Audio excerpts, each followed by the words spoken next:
Shalom. When the start off source by giving no praise to Yahweh, Bashem, Yahushai, Bashem, Kodash, double honors, apostle, great millstone, and honors you brothers doing the work of the most on truth and in sincerity.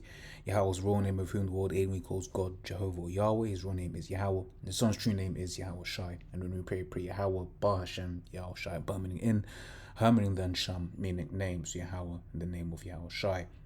I came across this thread here earlier on, and it was, it was very much a description of current society, right? So I'm just going to read it from Dr. Simon Godek, whatever he's a doctor of, don't know. He says PhD in biotechnology, so he's got a doctorate in that. It says 5 cultural viruses are infecting our society, corroding our values and contaminating our lifestyle. Right, so men are being feminized, women are being masculinized, right? And every now and then you see pictures of a couple, name and point, Will Smith and Jada Pinkett, right? And then you see Will is in a very feminine posture, whereas Jada is in a very masculine posture, right?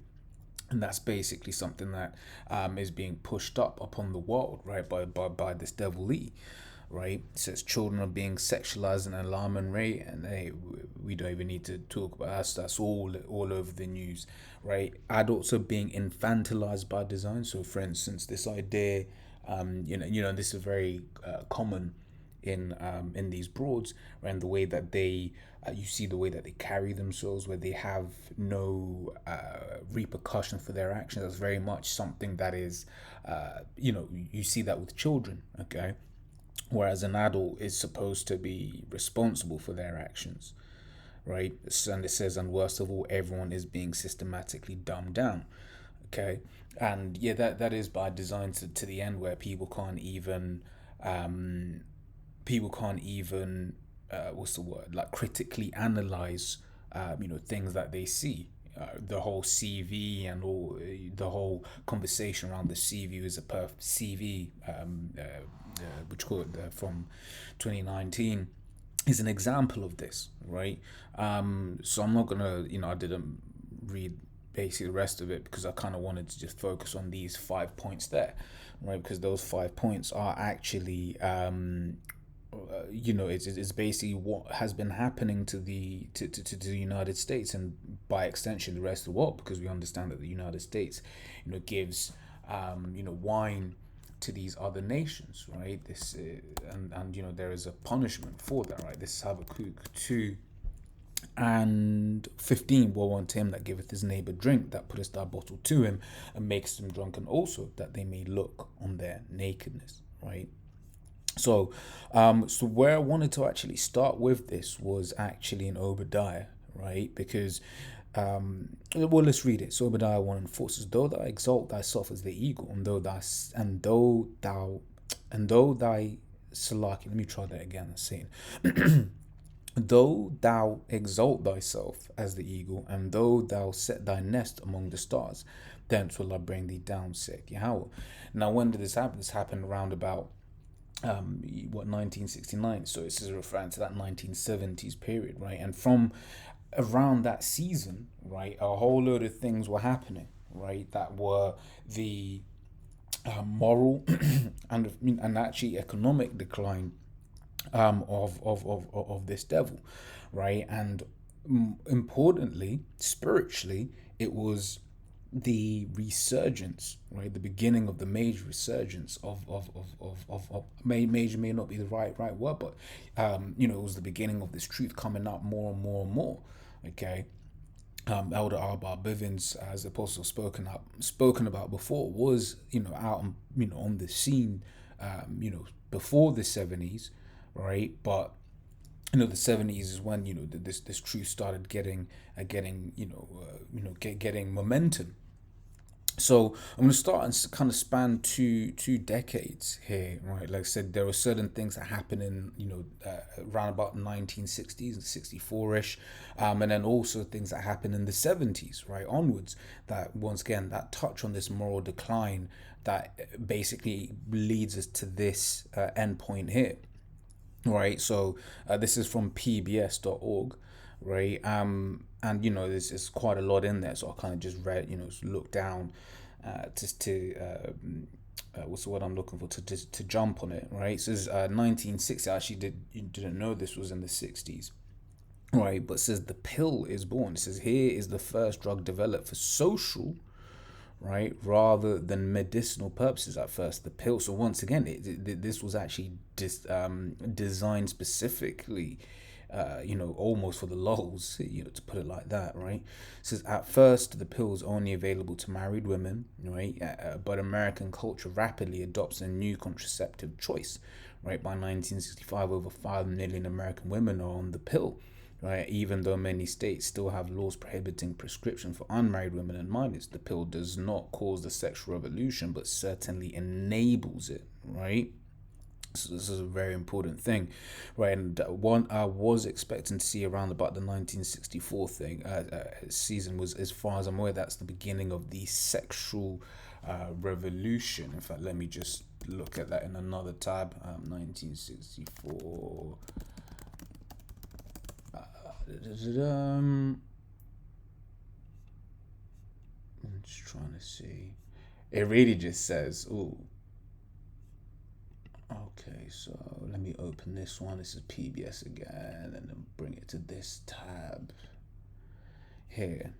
I hate all of these bloody ads. Just the pill and the sexual revolution. So it literally just said 1964.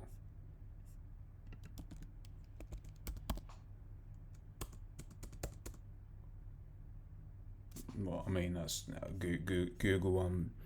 What do you call it? Google played me there, but I mean the point is there, right? So we close that. So it was, the 60s to the 70s, right? That sexual revolution, and of course that's eventually led up to the point where the man was out the household and all of this sort of stuff, right? So it says by 1965, it says the pill does not cause a sexual revolution, but certainly enables it. The pill also brings contraception out the bedroom and into the living room. It becomes a common theme of magazine articles and books, and even co-stars with David Niven and Deborah Kerr in the 1968 movie Prudence and the Pill, right? 1968 Prudence and the Pill. So what was this? This is that wine, right? Warrant him that giveth his neighbor a drink, right? That drink representing philosophy. We're going to get that in a few precepts later on, right? And it says, got all of that sort of stuff. The hippie comes into being, and then I think that was basically the main points on this article on down. Revolutions, right? And one of the things as well that's, as an A side about revolutions, notice how it's always students, right? Because at the end of the day, these elites know you go to these students, right? They know that, children are, which to be fair, at that point, you'll be classed as a man, right? And a woman, right? These are what, 18 plus year olds, right? You've been a man since you're 12, but that's furthering this point, right? Adults are infantilized by design, right? At the age of 12, a man is considered, well, a boy is considered to become a man, right? So with Yahushua being an example, right? When he was, about 12 years old, he basically left his parents, right, to go teach, if you will. So where are we? Freedom Riders. There was something here. Where was it? I'm missing it. Gloria Steinem, right, writes Playboy Bunny article, right? As a freelance for Show Magazine, she writes an infamous undercover expose, right, about harassment, would you call it, and injustice while pretending to be a Playboy Bunny, right? Now, Gloria Steinem is a right demon, right? She is, what do you call it? She is this Amalekite. So I'm just trying to find the picture in another clip, right? And I did this article. In fact, I'm going to bring this article instead, actually, because the title, right, is offensive, right? 8 ways Gloria Steinem improved our lives, right? And then this is it, man. This. I mean, Mad Eve, man. He's got a hard face, man. But yeah, this is your enemy, right? In fact, both of them, to be fair, scripture says, then she that is mine enemy, right? But this here, that's your enemy there, right? That is, yeah, as okay, yeah, I'll play with Becky. I ain't going front. I'll play with Becky, right? But hey, we mustn't needs forget, right? That unless she's an Israelite foreigner, that is Esau, right? That is Esau right here, right? And that's a right ass demon, right? They're just gonna give us a list, you know, this, don't even want to say out loud because you already know how these YouTube censors be, right? If men could menstruate, right? But what are they pushing now, right? And I think that was it for the Stonewall riots, right? And they even have the charity to this day, right? Judy Garland's funeral attracts gay mourners to the Stonewall Tavern in New York. A melee with police breaks out when someone resists arrest, launching the gay liberation movement. So then you ask yourself, right? Was that on purpose, right? I'm just gonna look in because they did Judy Garland.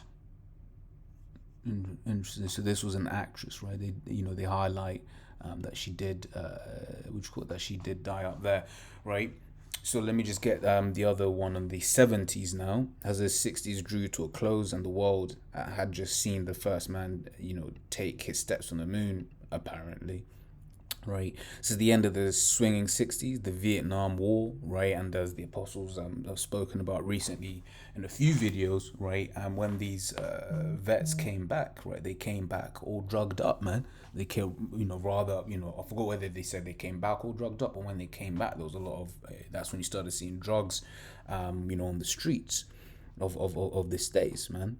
You start seeing people on drugs, right? The end of the civil rights movement, but here the gay liberation movement, right? The Watergate scandal, the Cold War, Roe v. Wade. And of course, we understand that was like 1972. So that is what made abortion legal, right? And then the first female prime minister of the United Kingdom, right? So I'm just going to get a few more precepts and close that out. But which goes to show you this goes to show you that this is prophecy, and this is the fulfillment of prophecy, right? Those that whole period, right? A lot of things happened. The world changed in those two periods, right? Which basically led to these, right? Men being feminized, women being masculinized, right? Children, and that's what you're seeing nowadays in these times, because actually all of those things has basically led us to a world whereby saying actually no, bloody people who shouldn't be twerking in front of young children, right? That is supposedly a controversial opinion, right, in these days, right? Thanks to the devil Lee, right? Adults are being infantilized by design. Yeah, here it is. We live in a world where bloody 25-year-olds don't know what they want to do with their lives. Now, for us, we understand that this place is done, right? But like you get people that that believe this world is going to continue, but they're 25, 26 and have no idea what they want to do with their life. It's all like if you're 6, that's like cool. If you're 7, that's like cool, right? But 30, half your life you don't know what the fuck you want to do, right? And worst of all, everyone is being systematically dumbed down. So let's touch on some of these points, right? First 2, Jeremiah 31:22. How long will thou go about, O thy backsliding daughter? For the Lord Yahweh hath created a new thing in the earth. A woman shall compass it, a man. So a woman's going to go around a man, right? Woman's going to be put in a position of authority over the man, okay? Right, and that is pushed very heavily in the West, but by way of the media, that is also seeping into these other cultures, right? To these Eastern cultures, right? Then also you got Isaiah 29:16, and we've got a verse up in verse 9. But we'll get that in a little bit, right? So surely your turning of things upside down shall be esteemed as the potter's clay, right? So this here, right? This here is a turning of things upside down. That is a reversing of roles. There ain't no better example of turning something upside down, right? It says, shall be esteemed as the potter's clay, for shall the work say of him that made it, he made me know, or shall the thing framed say of him that framed it, he had no understanding. So basically giving the example of like, can, you bake a cake and you worked hard baking the cake, and then can the cake now be like, oh, actually, nah, you didn't bake me right. Nah, I'm the baker. I did the baking, right? or on the examples given. I'm the workman, right? I know what, the frame. I'm the one that put you in the frame. So how can you now come and tell me, right? Basically, the creature, having offense against the creator, right? Creature just meaning simply something created, right? And then whilst we're in Isaiah 29 verse 9, right? It says, "Stay yourselves and wonder, cry ye out and cry. They are drunken, but not with wine, and they stagger, but not with strong drink," right? Basically, let me yeah, but this is basically, referring to, philosophies and ideologies, right? It goes on to say, "For the Lord Yahweh hath poured out upon you the spirit of deep sleep, and hath closed your eyes, the prophets and your rulers, the seers hath he covered," right? So that's it on that. But then back, to those first 2 points, right? First Timothy 2:12, right? "But I suffer not a woman to teach, nor to usurp authority over the man, but to be in silence," right? And when you read the scriptures, the scriptures are very plain, right, about the natural order of things, the way that the Lord has actually designed this, the what said the point, the natural order of things, right? 1 Corinthians 11:3, "But I'd have you know that the head of every man is Yahweh Shai, and the head of the woman is the man, and the head of Mashiach is the Most High," right? So the woman answers to the man, and that's just the way the Lord did it, and ultimately that's the way that women want it anyway, right? He will make it seem like, oh, by saying that you're present. I remember saying this, sometimes you get overzealous. Was at the job, right? And there was this broad, right, and she was talking usual crap, right, and then I just say, yeah, me, I'm what do you call it? I'd be the head of the house, and then she'd be like, ah. So whatever, and she had a retort, and then I just asked her simply. I was like, okay, so do you want to date a yes man? To which she replied no, and then I said, okay, then so you agree with me, right? So basically showing you that this wine makes them think that they don't want to be underneath a man, but then in reality, their flesh and their being, they do, right? So that's the point in that, right? And then also that whole thing about being dumbed down as well. Now this really is more touching on the fact that the wisdom that the Most High gives in comparison to the wisdom of this world, right, is the wisdom of this world is basically nothing, right? But it's even showing more so that as time progresses, this is getting more and more true, right? Because the wisdom of the Most High says male and female created he them, right? But the wisdom of this world says what? Says male and there's male, there's intersex, there's a whole load of madness, right? 1 Corinthians 1:20, "Whereas the wise, whereas the scribe, whereas the disputer of this world hath not the Most High made foolish the wisdom of this world," right? So once again, this is predominantly just talking about the scriptures being significantly more wise, right? Scriptures also says the knowledge of wickedness is not wisdom, right? And that's effectively what this man pushes, right? But as we're in this world going more and more and more, right? This is becoming more and more true day by day, right? The example that I gave earlier on being one, right? And then and that's it, man. So that was these 5 points, right? Scriptures also say knowledge and wisdom shall be the stability of that time. But once again, real wisdom, right? Because actually he is systematically making these people dumb, right? So that when shit happens, he can basically control them in a whim, right? So yeah, as always, Lord's what I was edifying, ended up going a little bit longer than I expected to in the spirit, but as always, Lord's what I was edifying. Until next time, I say Shalom.